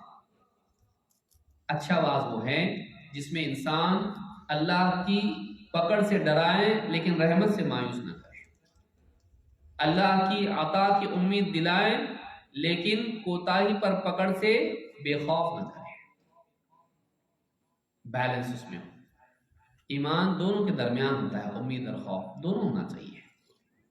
نبئ عبادی انی انا الغفور الرحیم وان عذابی هو العذاب العلیم، دونوں ہونا چاہیے، غفور رحیم بھی ہے اور دردناک عذاب بھی ہے۔ تو یہ 3 چیزیں ہیں جس میں اینڈ میں تیسری چیز کیا بیان کی؟ وجادلہم باللتی ہی احسن، آخری آپشن ہے وہ نہیں ماننے والے کے لیے، ضدی کے لیے وہاں ضروری ہے، لیکن وہ بھی کس کے لیے ہے؟ جس کا علم اور اخلاق پختہ ہو، کیونکہ جدال احسن کے لیے دونوں چیزیں ضروری ہیں، علم بھی ہونا چاہیے اور اس کے پاس اخلاق بھی ہونا چاہیے۔ یہ نہیں کہ وہ گالی دے رہا تو اس کو آپ گالی دینا شروع کر دیں، بلکہ اس کے لیے آپ کے پاس اخلاق کی طاقت ہونی چاہیے۔ تو یہ باب ہم کو بتاتا ہے کہ حجت بازی کا مزاج اچھا نہیں، اگرچہ جدال کی اپنی ایک ضرورت ہوتی ہے، وہ اس کے مقام پر ٹھیک ہے، لیکن اس کے لیے بھی علم و اخلاق کی قید ہے، وہ ہونا چاہیے۔ عام طور سے آدمی اچھے طریقے سے ہمدردی کے ساتھ اگر لوگوں کو دین کی بات بتائے لوگ مانتے ہیں. اگر آپ کی بات کی دلیل کے ساتھ ساتھ آپ کے اخلاق کی قوت بھی شامل ہو جائے تو دل کی زمین اس کی نرم ہو جاتی ہے. کسان بھی آپ دیکھیے پہلے ہل چلاتا اس کے بعد بیج ڈالتا ہے، زمین کو نرم کر کے پھر وہ بیج ڈالتا ہے. ہم دل کی زمین نرم کرتے، آئیے بیٹھے تشریف لائیے، ماشاءاللہ کیسے ہیں آپ؟ ہاں یہ فلاں، آپ کو دیکھتا میں مسجد میں برابر پابندی سے کئی سالوں سے آپ نماز پڑھتے ہیں، ہاں تھوڑا دل نرم ہو گیا اس کا. اب بولے ایک بات بتانی تھی آپ کو، اب ایسی ایسی ایسی ہے. دیکھیے آپ مزید آپ کو وقت ہے، اختیار ہے، تحقیق کیجئے. ہمارے سامنے یہ ہے، ہم نے پڑھا، ایک تو بس بتانا ضروری سمجھا. آپ کوئی تعویذ آپ کے گلے میں ہے نا تو حدیث میں منع ہے. آپ پڑھے ہوں گے، نہیں پڑھے آپ حدیث؟ اچھا کون سی حدیث سے پوچھتا ہوں؟ من تعلق شيئا وكل الیہ من علق تمیمۃ فقد اشرک. وہ شرک بولے نا اللہ کے نبی صلی اللہ علیہ وسلم. اگر شرک نہیں بولتے تو ہم لوگ چھوڑ دیتے آپ کو، آپ کے حال پہ اگر وہ صحیح رہتا تو ہم بھی باندھ لیتے. لیکن یہ حدیث جب سے پڑھے نا ہم لوگوں نے تو ہم لوگ تو بالکل بھی اس کے خلاف ہو گئے. حدیث ہے نا اللہ کے نبی صلی اللہ علیہ وسلم کی بات ہے، آپ بھی مانتے ہیں، ہم بھی مانتے ہیں اللہ کے نبی صلی اللہ علیہ وسلم کو. ہمارے نبی کی بات کی عظمت ہونا چاہیے نا. ہاں ہونا چاہیے. صحیح ہے کہ لیکن حدیث وہ ہاں صحیح ہے، صحیح فلاں کتاب میں ہے، اس کا حوالہ یہ ریفرنسز ہے. اب معلوم نہیں تو مشکل ہو جائے گا. معلوم ہونا، علم پختہ ہونا، لیکن آپ دل نرم کر کے بات کریں، دل کی زمین نرم کریں. زمین نرم ہونے کے بعد اگر آپ بیج اس میں ڈالیں گے کیوں نہیں فصل نکلے گی. مزید اگر آپ اس کے اوپر کھاد بھی ڈالیں، پانی بھی ڈالیں، اور بھی اس کو چائے پئیں گے. اگر آپ اس کے ساتھ اور احسان کا سلوک کریں، بیمار ہے تو عیادت کے لیے بھی چلے گئے تو کیا ہوگا پھر وہ آیا تھا عیادت کے لیے. اب بار جب بھی ملے گا مسجد میں آپ اور کیسے چلیں گے چائے پینے کے لیے؟ چلو میری بھی میں چھوڑوں گا آپ کو، چلو جاؤ آپ بھی اس کے ساتھ. بیٹھنے کا موقع مل رہا ہے اس کے ساتھ. اب یہ مت بولو حلال ہے نا چاؤ یہاں سے نہیں پلاتا چائے. بہت زیادہ تقویٰ کا بھی جنون بعض اوقات ہو جاتا ہے انسان کو، یہ بھی نہیں ہونا چاہیے. مسلمان کے پاس جائے، اس کے کھانے میں سے کھا لے، اس کے پینے میں سے پی لے. حدیث میں بھی اللہ کے نبی صلی اللہ علیہ وسلم فرمائے زیادہ پوچھ تاچھ نہ کرے اس سے، الا یہ کہ ظاہر ہو کہ حرام کھاتا پیتا ہے. اخلاق کی طاقت بہت ضروری ہے. تو میں سمجھتا ہوں اتنا ہم لوگ رک جائیں گے، جاری رکھیں گے انشاءاللہ. اذان پہ رکھیں گے. کتنے بجے تھا؟ 10 منٹ. ٹھیک 8 10 5 ٹھیک. تینوں کال سے اس مسئلے میں 3 کال ہیں. بعض اوقات یہ بھی ہوتا ہے علم نہیں ہوتا ہے اور بحث مباحثہ کرتا ہے اور کوئی پکڑتا ہے بتاؤ کیا ہے اس کا، بتا اس مسئلے میں 2 کال ہیں. قل هو اللہ پوچھے تو بولے گا وہاں پہ ہاں اس مسئلے میں بھی 2 کال ہیں، بولے گا. باب نمبر 23، مشکل مسائل میں اہل علم کی طرف رجوع کرنا. اپنے اوپر اعتماد نہ کرے آدمی، بلکہ اپنے آپ کو ہمیشہ علماء کا محتاج سمجھے. ایسا آدمی گمراہ بھی نہیں ہوتا ہے اور ایسا آدمی ترقی کرتا رہتا ہے. کبھی بھی کسی بھی مرحلے میں زندگی کے اپنے آپ کو علماء کا محتاج نہیں ایسا نہیں سمجھنا. مجھ کو آ گیا، میرے پاس کتابیں ہیں، میں نے پڑھ لیا، مجھ کو سمجھتا. ٹھوکر کھاتا ہے آدمی. ہمیشہ اپنے آپ کو اہل علم کا محتاج سمجھنا چاہیے، خصوصاً مشکل مسائل میں. ایسے مسائل جس کو آپ کہیں گے نوازل ہوتے ہیں، نئے حالات پیدا ہو گئے، ان حالات میں کیا کیا جائے. چاہے پھر وہ نیا کوئی فقہی مسئلہ ہو، یا کوئی وہ نیا فتنہ ہو، گمراہی، یا پھر وہ سیاسی حالات میں تبدیلی اور تغیر ہو، علماء کی طرف رجوع کریں. کیا کریں ہم اس میں؟ اللہ تعالیٰ نے قرآن کریم میں صراحت کے ساتھ حکم دیا ہے فَاسْأَلُوا أَهْلَ الذِّكْرِ إِن كُنتُمْ لَا تَعْلَمُونَ. جاننے والوں سے پوچھو اگر تم نہیں جانتے، جاننے والوں سے پوچھو اگر تم کو نہیں معلوم. جاننے والوں سے پوچھو. اہل الذکر کون ہیں؟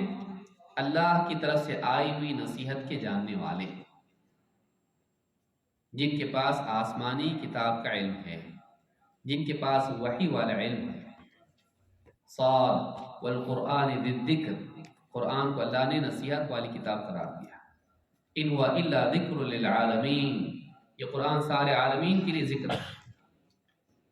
بلکہ نبی کریم صلی اللہ علیہ وسلم کی باتیں بھی ذکر کے ضمن میں آتی ہیں، تذکیر. فَاسْعَوْا إِلَىٰ ذِكْرِ اللَّهِ وَذَرُوا الْبَيْعَ، مراد خطبہ ہے یہاں. کس کا خطبہ؟ نبی صلی اللہ علیہ وسلم کا. تو وہ بھی ذکر کے ضمن میں آتا ہے کہ جمعہ کی اذان جب ہو، اذا نودی للصلاۃ من یوم الجمعہ، جب جمعہ کے لیے ندا لگائی جائے، فَاسْعَوْا إِلَىٰ ذِكْرِ اللَّهِ، جلدی کرو پہنچنے کے لیے اللہ کی یاد کے لیے. اسی لیے فرشتے ان کے بارے میں کیا ہے، جب امام آ جاتا ہے یستمعون الذکر، وہ نصیحت کی بات سننے کے لیے، اللہ اور اس کے رسول کی بات ہے، اس میں آخرت کی بات ہے، قرآن کی آیات پڑھی جائیں گی، تو ذکر کے سننے کے لیے وہ سب لپیٹ لیتے ہیں، نام لکھ رہے ہوتے ہیں نا کون کون آ رہا ہے، اور پھر جا کے ذکر سننے کے لیے بیٹھ جاتے ہیں. وہ خطبہ ہے. اور اس زمانے میں خطبہ کون دیتا تھا؟ نبی صلی اللہ علیہ وسلم. تو اہل ذکر کون ہے؟ کتاب و سنت کا علم رکھنے والے ہیں، جو لوگوں کو اللہ یاد دلاتے ہیں، آخرت یاد دلاتے ہیں، جن کے پاس جو نصیحت کرنے والے ہیں، خیر خواہ امت کے، اہل علم، گہرا علم رکھنے والے ہیں. ان سے پوچھے اگر نہیں معلوم. عمرو بن قیس کہتے ہیں اس آیت کے ضمن میں فَاسْأَلُوا أَهْلَ الذِّكْرِ إِن كُنتُمْ لَا تَعْلَمُونَ قال اہل العلم. اس سے مراد کون ہے؟ اہل علم ہے. اگر اس سے مراد اہل کتاب ہیں جو سیاق میں ہے، من باب اولا اس امت کے علماء ہیں. جب ان سے پوچھا جا سکتا ہے کوئی معاملہ تو ان سے من باب اولا پوچھا جا سکتا ہے. الفقیہ والمتفقہ میں یہ روایت موجود ہے. تو اہل الذکر سے مراد اہل العلم ہے. اللہ کے نبی صلی اللہ علیہ وسلم فرماتے ہیں ان القرآن لم ينزل یکذب بعضہ بعضا، قرآن اس لیے نازل نہیں ہوا کہ اس کی ایک بات سے دوسری بات کو جھٹلایا جائے، بل یصدق بعضہ بعضا، بلکہ قرآن کی ایک بات دوسری بات کی تصدیق کرتی ہے، اس کو اور سچ ثابت کرتی ہے. فما عرفتم منہ فاعملوا بہ، قرآن کی جو بھی بات تمہاری سمجھ میں آ جائے، تم اس کو جانتے ہو، اس کا علم تمہارے پاس ہو تو اس پر عمل کرو. جس کا علم تمہارے پاس ہے، سمجھ میں آتی ہو، اس پر عمل کرو. وما جہلتم منہ فردوہ الی عالمہ، اور قرآن کی جو بات تمہیں معلوم نہ ہو، جس کے بارے میں تم جاہل ہو، تو اس بات کو قرآن کے عالم کی طرف پھیر دو. اس کو کس کی طرف پھیرو؟ قرآن کے عالم کی طرف. امام احمد نے اس کو روایت کیا ہے. اس لیے بعض لوگوں کا کہنا ہم کو عالم کی ضرورت نہیں ہے. کیوں؟ وَلَقَدْ يَسَّرْنَا الْقُرْآنَ لِلذِّكْرِ فَهَلْ مِن مُدَّكِرٍ، ہم نے اس قرآن کو نصیحت کے لیے آسان کیا ہے، تو ہے کوئی نصیحت لینے والا؟ تو یہ سمجھتے ہیں کہ ہم کو عالم کی ضرورت نہیں، قرآن اتنا آسان ہے کہ بغیر عالم کے ہم سمجھ لیں گے. ایسا نہیں ہے. اسی قرآن میں ہے تِلْكَ الْأَمْثَالُ نَضْرِبُهَا لِلنَّاسِ وَمَا يَعْقِلُهَا إِلَّا الْعَالِمُونَ، یہ مثالیں ہم لوگوں کے لیے بیان کر رہے ہیں جنہیں عالموں کے سوا کوئی نہیں سمجھتا. اس کا کیا کریں گے؟ یہ تو پہلی بار سن رہا ہوں میں. ہاں، اس لیے تجھ کو معلوم نہیں ہے، یہ قرآن میں ہے. وَمَا يَعْقِلُهَا إِلَّا الْعَالِمُونَ، ان آیتوں کو، ان مثالوں کو کون سوائے عالموں کے، علم والوں کے کوئی نہیں سمجھتا ہے. علم والے سمجھتے ہیں. آپ پوچھو کسی کو، بولو اللہ نور السماوات والارض، سمجھا کے دکھاؤ. ابن قیم نے بہت اچھی تفسیر اس کی ہے، الفوائد میں تفصیل سے اس کو ذکر کیا ہے. تو ایک انسان اگر نہیں جانتا ہے گڑبڑ کرے گا. لہٰذا اگر قرآن کی بات وہ نہیں جانتا ہے، کس کی طرف لوٹا ہے؟ عالم کی طرف، قرآن کا علم رکھنے والے کی طرف. اور یہ صرف قرآن کی بات کے بارے میں نہیں ہے، پورے دین کے معاملات میں ہے کہ جب ہم نہیں جانتے ہوں تو ہم علماء سے رجوع کریں. امام الاوزاعی رحمۃ اللہ علیہ فرماتے ہیں کان هذا العلم شيئا شريفا اذ كان من افواه الرجال يتلاقونه ويتذاكرونه فلما صار في الكتب ذهب نوره وصار الى غير اهله. کہتے ہیں کہ جب یہ علم یہ علم شریف تھا، شرف والا تھا، عزت والا تھا، اس کا ایک اونچا مقام تھا۔ جب یہ لوگوں کی یعنی علم والوں کی زبان سے لیا جاتا تھا اور اس کا مذاکرہ ہوتا تھا، علماء لوگوں کو سکھاتے تھے مجالس میں۔ فلما صار فی الکتب، لیکن جب یہ علم کتابوں میں قید ہو گیا اور کتابوں ہی میں رہ گیا اور لوگ کتابوں ہی سے لینے لگے، ذہب نورہ، اس کا نور چلا گیا، نہ علمی مجالس ہیں، نہ کچھ ہے، نہ کچھ ہے، بس لوگ واٹس ایپ پہ میسیجز پڑھ رہے ہیں، P D F download کر کے اس کو پڑھ رہے ہیں، بس اسی پہ قناعت کر رہے ہیں، دینی مجالس میں نہیں آ رہے، علماء کی زبان سے، ان کی تفہیم سے، ان کی صحبت سے علم نہیں سیکھ رہے۔ ذهب نورہ وصار الى غیر اہلہ، اور پھر یہ علم ان کی نظر ہو گیا جو اس کے لائق نہیں ہے۔ پھر یوٹیوب پہ ایسے لوگ کھڑے ہو کے بول رہے ہیں جو بولنے کے لائق نہیں ہے، لائق نہیں لیکن لائق ان کو مل رہے ہیں۔ تو اس کے لیے بہت ضروری ہے کہ ہم علم کو علماء سے لیں، علم کو ان سے لیں جو اس کی اہلیت رکھتے ہیں، یا ایسے لوگوں سے جن کے لیے علماء کی طرف سے اجازت ہے۔ اللہ تعالیٰ ہم کو سمجھتا فرمائیں۔ بقیہ باتیں انشاءاللہ ہم نماز کے بعد دیکھیں گے۔ اقول ھذا واستغفر اللہ لی ولکم۔